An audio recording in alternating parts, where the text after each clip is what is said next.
Hello बच्चों, let's read the question. The question says masses of nuclei of deuterium and tritium are not same because option A they contain different number of protons, option B they contain some other neutral matter in different amounts, option C they contain protons of different masses, option D their nuclear densities are different. तो question में क्या कह रहा है?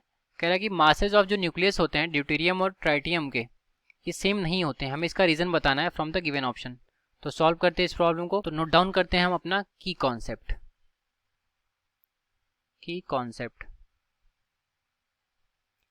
तो यहाँ पर deuterium और ट्राइटियम के बारे में बोल रहा है. तो ड्यूटेरियम और ट्राइटियम हाइड्रोजन के आइसोटोप्स होते हैं.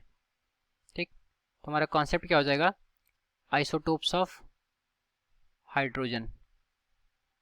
आइसोटोप्स ऑफ हाइड्रोजन एटम मतलब एच एटम. तो टोटल बेसिकली आइसोटोप्स जो होते हैं हाइड्रोजन के वो तीन होते हैं, प्रोटियम, ड्यूटेरियम और ट्राइटियम.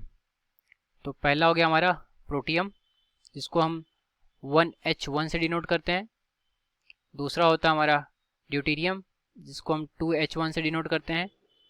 और तीसरा होता है हमारा 3H1, जिसको हम बोलते हैं ट्राइटियम. ये हो गया प्रोटियम और दूसरा हो गया हमारा ड्यूटेरियम और तीसरा है हमारा क्या? ट्राइटियम. तो यहाँ पर क्वेश्चन में ड्यूटेरियम और ट्राइटियम के बारे में बात कर रहा है. तो सॉल्व करेंगे इसको. ये बोल रहा है मासेज ऑफ न्यूक्लियाई. ठीक, तो किसी भी न्यूक्लियाई का जो मास होता है उसको हम ए से रिप्रेजेंट करते हैं, और ए इज इक्वल टू होता है number of proton plus number of neutron. ये होता है हमारा मास. और जो जेड होता है वो एटॉमिक नंबर को रिप्रेजेंट करता है, जो कि उसके प्रोटॉन नंबर के बराबर होता है. ठीक है, ये क्या हो गया? हमारा मास हो गया, और ये हो गया हमारा एटॉमिक नंबर हो गया. तो यहाँ पर बोल रहा है कि उनके जो मासेस होते हैं वो सेम नहीं होते हैं. इसका क्या रीज़न है? तो पहले देखते हैं इनके मासेस क्या आ रहे हैं. तो न्यूक्लियाई है ये पहला ड्यूटेरियम का और दूसरा ट्राइटियम का.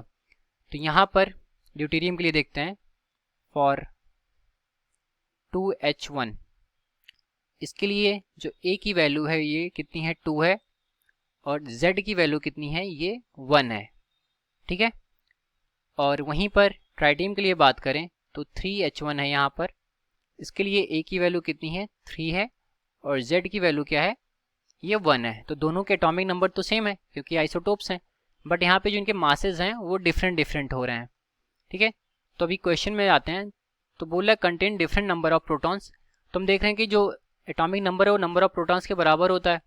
तो यहाँ पर z इज इक्वल टू 1 दोनों में है. तो पहला ऑप्शन हमारा क्वेश्चन के अकॉर्डिंग करेक्ट नहीं होगा. दूसरा बोल रहा है they contain some other neutral matter in different amounts.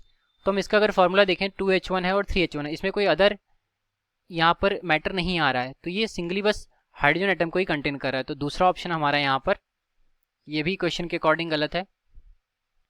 तीसरा बोल रहा है they contain protons of different masses.